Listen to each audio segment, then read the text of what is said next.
Can you hear me now? Sorry about that. Technology jumped in and took away my dulcet tones. I'm not sure how much you heard, but I'm a board member at the BPC and a venture capitalist here in Washington, D.C. And we're joined by Bailey DeVries. Bailey is runs the Office of Investment and Innovation at the Small Business Administration. That's the OII, as they call it in SBA lingo. And as you know, in the government, you have to have three-letter acronyms wherever possible. So OII completes that. You just saw some clips from the SBA, or I should say from the BPC, and its observations and its data gathering on the economics of our nation. I volunteered to be Shai Akabas's agent since he seems to be getting more press than anybody I know. But the key thing about our time today with Bailey DeVries is to talk about not only the SBA and her specific team and teammates, but also about how technology and, again, specifically AI, that term we're all hearing all the time, AI and machine learning, AI and ML, are affecting small business operation. Bailey, thanks for joining us today. Oh, thank you. It's a pleasure to be here with you, Mark. Yeah. So let's get started with some housekeeping, so to speak. Tell our viewers what the Office of Investment and Innovation does at the SBA. Oh, yes. So it is an incredible office, and it is just an honor and privilege to be a temporary steward of this office. Our mission, humbly, is to support ensuring that U.S. Entrepreneurs, small business owners, founders of startups can get access to capital, both long-term equity and debt, to help them start, scale, grow, and sustain incredible businesses that create jobs and improve the U.S. economy more broadly and the human condition more broadly. What is incredibly exciting about our office is it is so much more than just capital. And the capital is incredibly important. What do they say? If you don't have capital, it's hard to do much else. But our office is also responsible for managing and administering the Small Business Innovation Research and Tech Transfer programs. For those that are not familiar with those programs, SBIRs and STTRs, they are programs that we administer and support across 11 participating agencies throughout the federal government that have R&D budgets. And we work with those agencies to be supportive of providing contracts and grants to support prototyping, research, early R&D, and commercialization of cutting-edge technologies.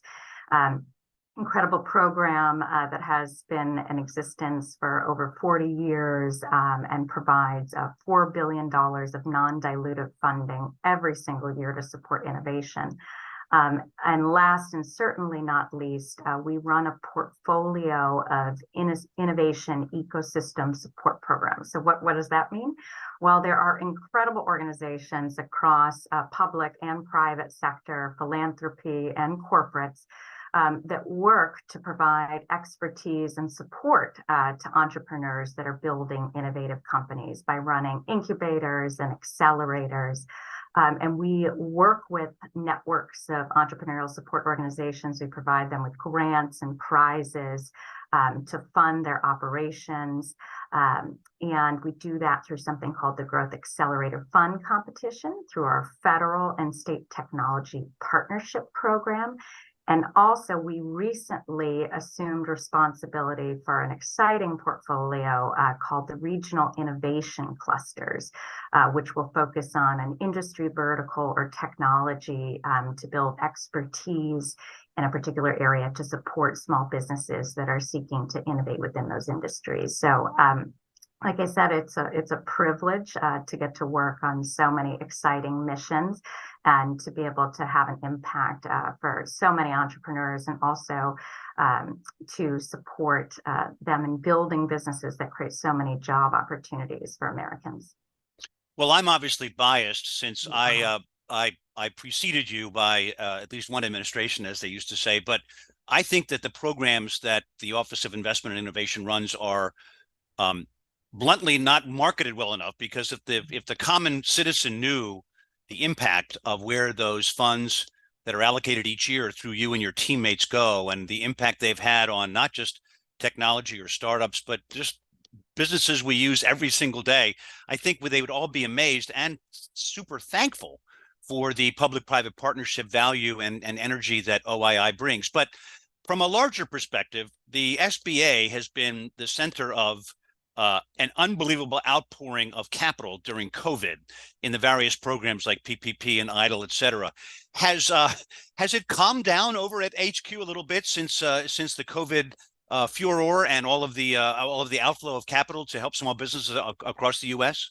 Excellent question. I'll give you a nuanced answer, though. And Mark, you and I haven't caught up about this, but I'm actually wearing a dual hat right now. I was voluntold, and I am serving, so I was excited to accept the position to act as the acting associate administrator, also for the Office of Capital Access. So, in addition to having the opportunity to be at the helm of the Office of Investment and Innovation, I'm also leading our Capital Access Office, which is responsible for our $140 billion portfolio of working capital loans and asset-based lending, but also all of our disaster lending programs, including PPP and the EIDL programs. What I will share is we're certainly at a different point in that journey. And the incredible thing, and I think this is just a great opportunity, is that the brand awareness of the SBA has never been greater across America.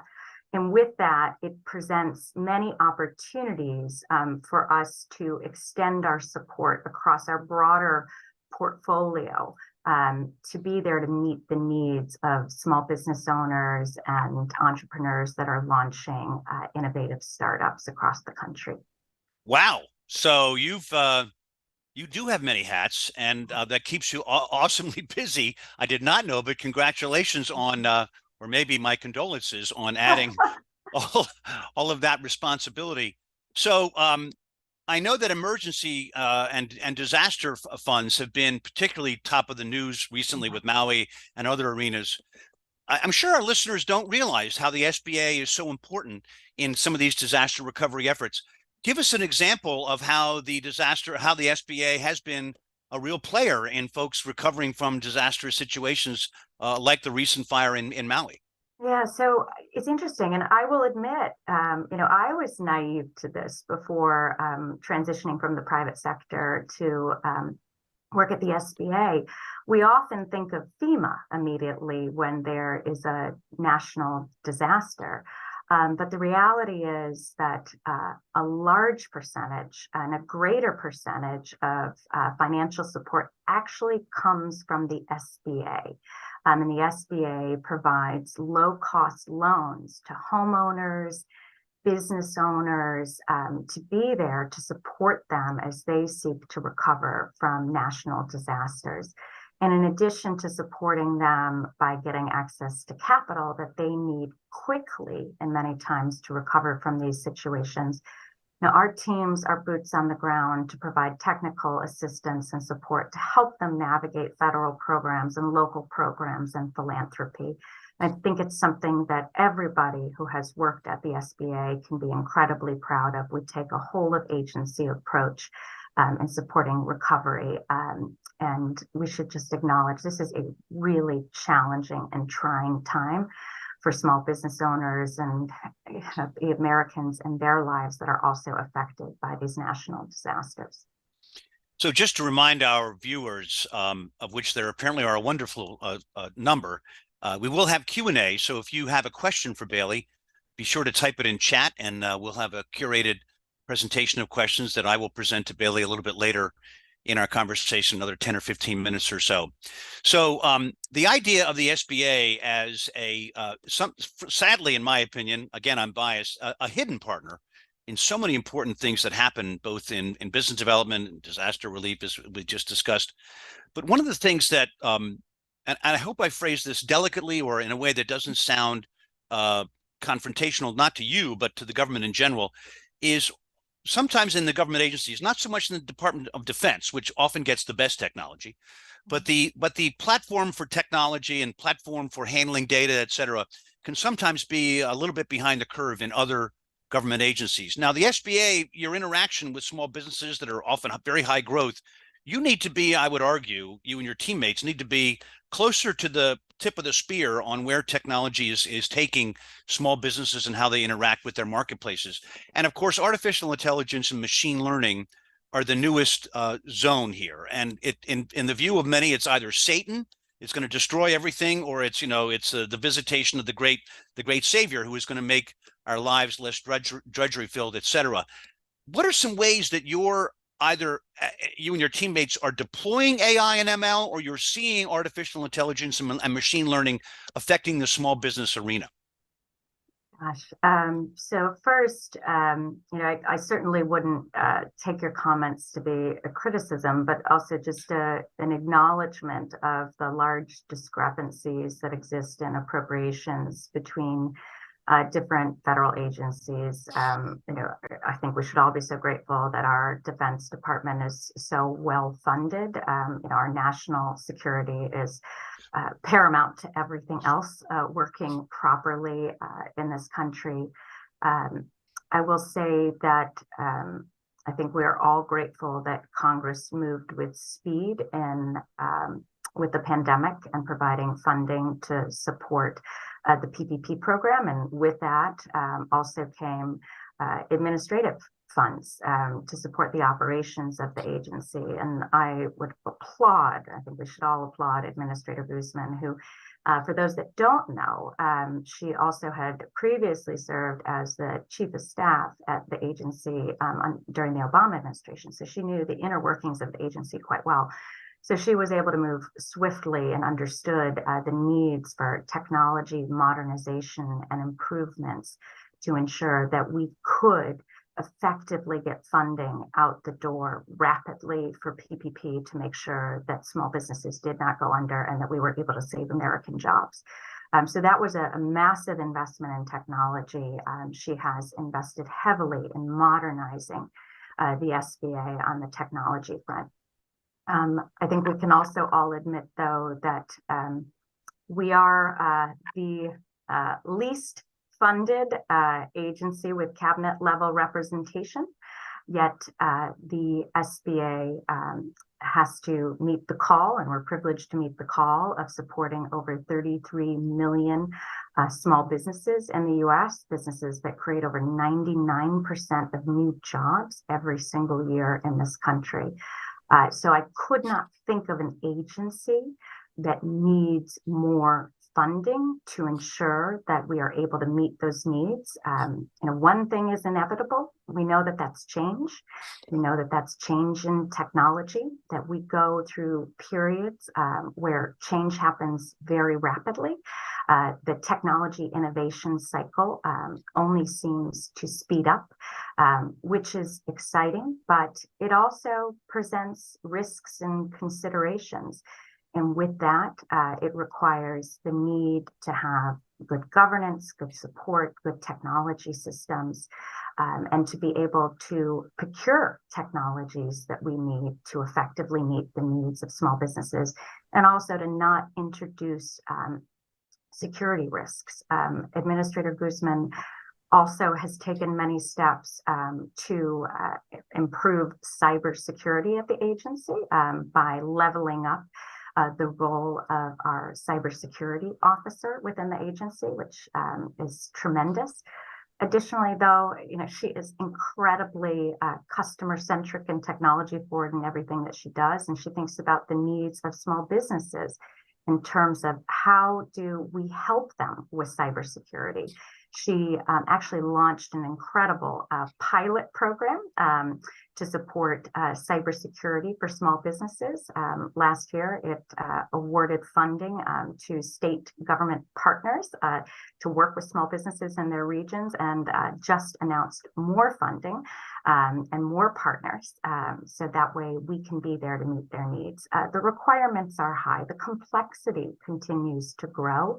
And so we have to be there, meet them where they are, understand their needs, and help them gain access to tools. And there's more that we're actually doing there. And I would say One of the things that is just incredibly exciting is the launch of a public-private partnership that we have through the Small Business Digital Alliance, where several large corporations within the innovation economy have partnered with the SBA, Meta, Google, Microsoft, and others to provide small businesses and entrepreneurs with the tools that they might need to be able to start adopting and adapting the use of artificial intelligence tools and technology more broadly, but to do so safely and securely. So you mentioned Administrator Guzman. I just so you know, I'm the regional president of the Isabel Guzman fan club. I'm a card-carrying member. And to your point, not to spend too much time on it, but as we both know, her understanding of the wheels of operational execution within the SBA has been, from my perspective, observing as a third party, have been invaluable in just knowing how to both operate the machinery, so to speak, but also to describe the needs of the machinery up on the Hill and in other funding arenas, and then to implement those conversations into improvements. So congratulations to all involved, and particularly to the administrator. But this idea of engaging large tech companies, you named a few of them there, and they're the big ones, in helping provide tool sets and feedback and productive uses of AI and ML. This seems to be the way that the SBA has always led, I think, in public-private partnerships. So I guess the first challenge I would argue that you're facing at the SBA is just the database challenge alone, because you interact with so many customers, so many businesses, so many SBIC SBIR grant recipients, et cetera. Just generating the database and tracking of the database, who did what, who received what, how that's turned out, what an SBIC fund is worth, and all that. Has that been part of the challenge that your technology funding has helped address? So that technology funding was specific to PPP, and that did have many tentacles into different programs. So I think there are broad-based advantages there. However, there are limitations to it, right? And it has restricted uses. And I think, if we lift up and talk about this more broadly, federal government, but also private sector, we've gone through a period of time where we've collected a lot of data and information. I say, the collective we. It's just been what industry's done. It's what government has done. And with that, it's wonderful that there's the information, but it also then begs the question around, how can you use that information? How can you use it for the right purposes, to the benefit of small businesses, to the benefit of policy making, to have better programs and better solutions? That is the big challenge. How do you structure the data? How do you use more advanced systems and technology? How do you think about the use of large language models, large learning models, LLMs, to support adaptive learning and training on the data? So that way we can have better insights. We can move with speed and use technology in the right way. We hear some people will talk a lot about fear, and right, we do need to think about security. At the same time, technology will always be changing, right? And so, as they say, you're either leading change or you're responding to it. So we have to think about, how do we lead responsibly? How do we lead where it's not just a few making all the decisions, but that we are thinking broadly about the needs of different stakeholders around how do we remove biases? How do we ensure that we are collecting truth and fact and using that to make informed decisions, and using that information to make informed decisions in all of our programs to support funding, to support technical assistance? There is a big build out in the agency to have a more customer-centric view and more customer-centric support. And so that means connecting the dots broadly across programs. And I think it is very exciting, the potential that presents for us to be more customer-centric in terms of our delivery. That requires a lot of funding. and that's a different world than we've operated in the past. And it is one that will create many efficiencies if we're able to invest in those improvements and enhancements for the agency. I'll also say, going back to your earlier point around how the agency has traditionally embarked on public-private partnerships with large corporations, and I think that we do that really well. What I would also say that gives me great enthusiasm is the support that we've had broadly from the Hill, from the White House, and also from leadership at the agency and other agencies as well, who we seek to get opinions from, is support for our thinking about the broader ecosystem of stakeholders beyond just large corporations, right? We work with a network of over 1,700 financial intermediaries to provide loans to small businesses. On the investment side, we partner with over 300 private funds. That's a lot of large and small asset management firms that have investors that are there working with entrepreneurs, helping them get access to funding and access to networks. There are all sorts of relationships that we need to grow, and also grow and strengthen our partnerships with agencies that we work with on our innovation programs. I'm really delighted and looking forward to the opportunities and incredible stories that I anticipate we'll see coming out of our recently formed partnership, or I should say growing our partnership with the Defense Department through our relationship with the Office of Strategic Capital, where not only are we going to be working on SBR and STTR opportunities together, but now we are going to be aligning our investment program, the SBIC program, to create opportunities for private funds to work with SBA, to get capital from SBA, but also to get value add support to the department and the Office of Strategic Capital to help them get access to PhDs and subject matter experts on these technologies that are critical to our national security, to support American investment in technologies such as trusted AI as one example, but also quantum computing, future G, hypersonics, renewable energies. And these are not just things that the Department of Defense is seeking to procure.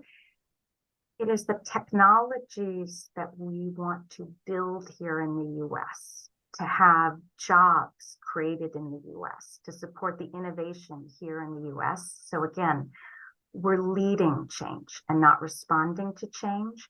And we have leaders across our country, both public and private sector, that are informing how we use these technologies so they are improving the human condition and protecting our country.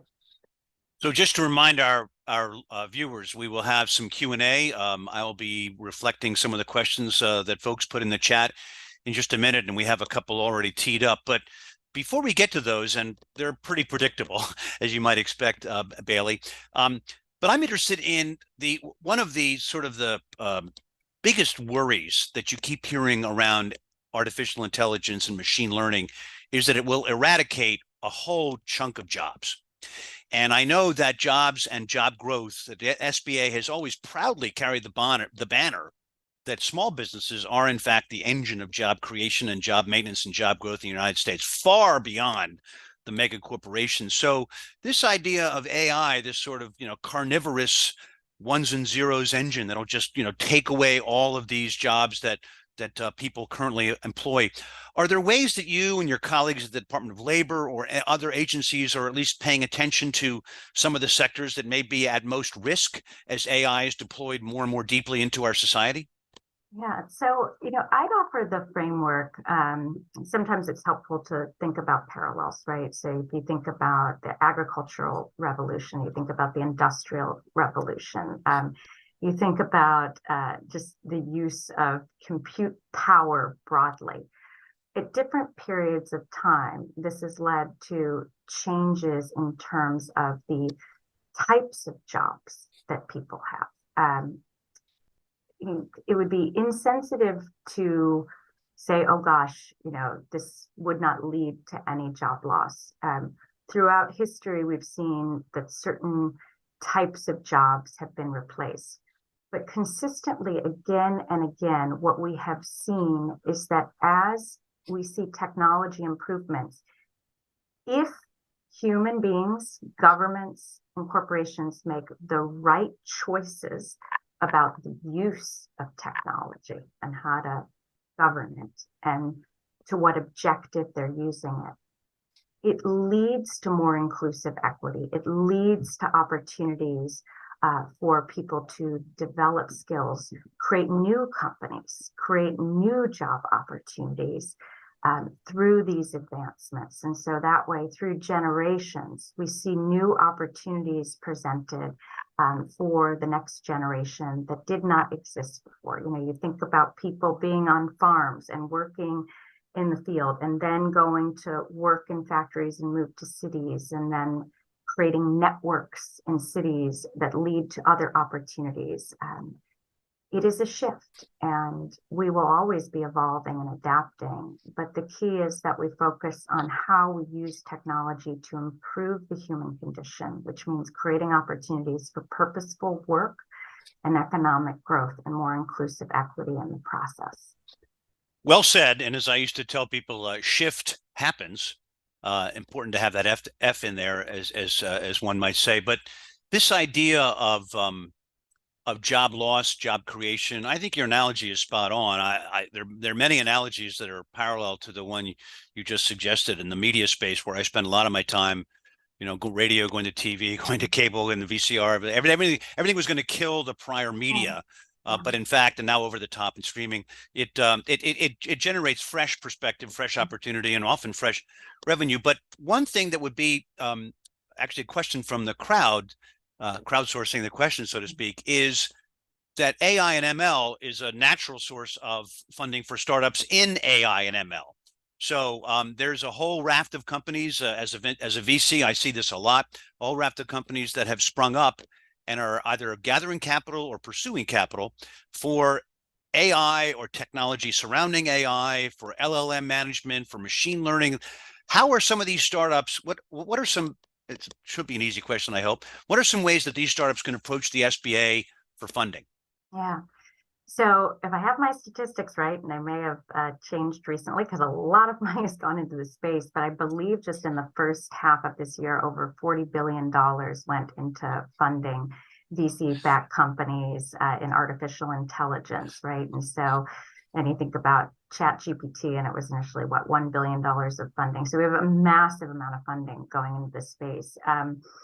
And I'd also say, in many ways, think about this like the changes that we've seen in terms of the use of computer software and the growth in just, SaaS, software as a service model. So there's so many different applications. And some of these companies are going to be focused on very discrete issues, very discrete markets. Some are going to be looking at, broader opportunities and applications. I'll go back actually to when I'm answering your question about ways that they might get funding from SBA, and actually talk a little bit more about our partnership with the Defense Department under the SBIC Critical Technologies Initiative. So trusted AI is one of the 14 critical technology areas called out in this initiative. And I think what is really compelling is due to several regulatory reforms that we advanced in the SBIC program, reforms to ensure that SBA could effectively provide matching capital to VC funds. So we provide a loan to a fund to match private capital that's invested in the fund. Since it's a loan, we don't take any profits, which can make the return profile more compelling. There will be opportunities for funds that are focused in this area to apply for licenses under the SBIC CT initiative, and not only get funding from us, which could provide downside protection to their fund and improve the return profile, but they get value add support through the relationship with the Defense Department and access to subject matter experts and PhDs in the department that are focused on trusted AI. And so I think that's really just an elegant and exciting solution that we are seeking to advance for businesses that are getting funding from VCs in this area. And so it's just a broad partnership with lots of stakeholders. But that way, the VCs and the companies can have connectivity into the federal government and the Defense Department to understand the ways that we're thinking about advancing these technologies and objectives and use cases, which is really exciting. Beyond that, many of these companies, in addition to taking equity funding from venture capital funds, often take venture debt, right? We have seen that market experience some major challenges since the collapse of Silicon Valley Bank and some of the other primary venture lenders over this past spring and summer. What is exciting is that Administrator Guzman noticed some interesting patterns with PPP, right? So what did she notice? And what did we hear from industry and from both sides of the aisle as well? What we heard is that it was wonderful that these emergency funds were able to get out to many small businesses, but we were leaving behind the innovation economy, small businesses and startups, because of a long-standing regulation related to affiliation and control that considered, even though you were a small business, if you had taken on equity funding from a private fund, you were not eligible to get funding. You had to have bootstrapped the business and be able to self-fund it in order to get funds from the SBA. Can we just say, that's great for those businesses, but what if you were not independently wealthy? What if you had to go and seek funding in the form of equity to get your business launched because you didn't have a bank account large enough to support employing people and growing that business and buying the tech? It seems a shame that we would not provide federal loans to those businesses. And so many thanks to the industry associations and the Hill that spoke up and said we need to figure out a way to make sure these companies don't go under. These companies are driving innovation, and which creates the vast majority of jobs in the US, new jobs. And so an exemption was put in place so those businesses could get access to PPP loans. In this past spring, learning from that, we advanced regulatory reforms to remove the same restriction on affiliation and control in our 7A working capital loan program and our 504 loan program, our asset-based loan program. Why does that matter? Why does it matter? It matters a great deal now because startups and innovation economy businesses do not have the same level of access to loans after the collapse of many of the venture lenders. The opportunity for those businesses now to get a low-cost government guaranteed loan from a wide network of lenders in communities and regions and nationally could be transformative, absolutely transformative, particularly in a rising interest rate environment. So as Ambassador Rahm Emanuel famously once said, never let a good crisis go to waste. And I think it's tragic, but it's certainly, to your examples, that COVID unveiled or sort of revealed some of the handcuffs that, for whatever reason they were originally put in, probably made sense at the time, but those had handcuffed, to your examples, handcuffed the flow of capital to folks that needed it for the reasons that made sense at the time. We have a few minutes left, Bailey, and I was going to read a question that just came across that I think is of particular interest to many on our call today.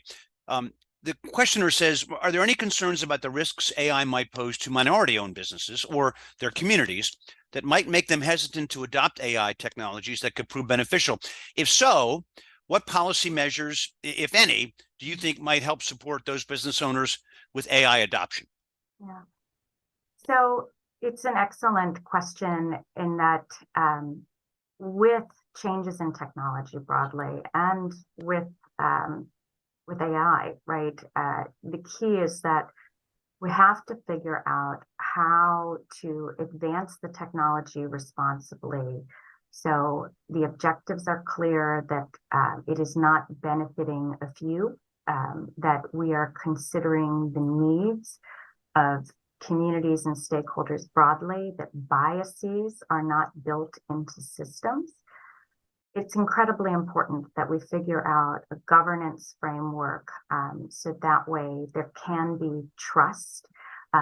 Because if there is trust and if there's an understanding of the framework and the objectives, and that the needs and opinions of a broad base of stakeholders are considered, we will be able to advance the technology for the greater good of humankind.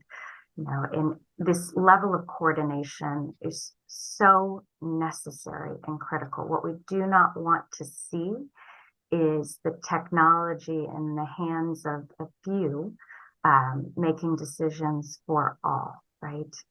We need to figure out how to democratize these tools broadly and responsibly to benefit communities and different industries. I am really optimistic about the way that the administration broadly is thinking about this and how we are engaging, and a focus on building trust and responsible development. And also the moves that Administrator Guzman has made through our Small Business Digital Alliance partnerships, and also through our network of partners, to make sure that we're providing the resources and tools to communities broadly and not just in a subset of markets. So my last question is not a gotcha question, and it's kind of a lightning round, but it's an unfair one. I'll warn you right now, it's an unfair one. Okay. But one of the things about AI that is most compelling in many ways is pattern recognition, taking large amounts of data and obviously reaching some conclusions through the patterns that the software can conclude. And obviously you and your colleagues deploy lots of capital to different types of businesses in different places and different arenas, different silos of business, different types of ownership structures. And at some point, I'm sure somebody will say to you, well, why don't you use AI to figure out what kinds of businesses do best in what geographies and what ownership structures, almost as in a predictive way, like a venture capitalist is supposed to do when they deploy the capital from their limited partners. Is that on the horizon, or are you going to have to, or will you remain effectively above the conclusive fray of deciding what types of businesses get capital from the SBA? So, right, it's a moral and ethical question, as well as a question of the bounds of technology today and technology in the future. Some folks that are listening in might know this term, that they talk a lot with AI about the fact that we've got an alignment problem, right? Yeah. That unlike when you're using structured data only, and you're doing rules-based development with large data sets and the use of neural networks, you don't know necessarily how certain conclusions were reached by AI. You have information revealed to you. There is a need, and I don't see the need going away anytime soon, for human judgment, human ethics, morality, and principles. Data is interesting to analyze and inform. Just because we get certain information fed to us doesn't mean it is right.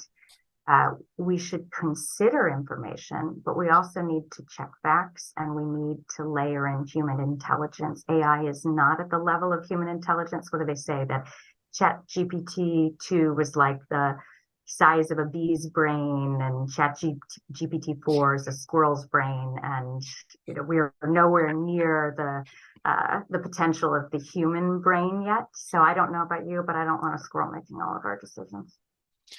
Well said, Bailey DeVries. It's been an honor to have you with us. Bailey DeVries runs the Office of Investment and Innovation, amongst many other offices at the SBA. Bailey, we've really enjoyed our conversation today. And on behalf of the Bipartisan Policy Center, I want to thank you for joining us.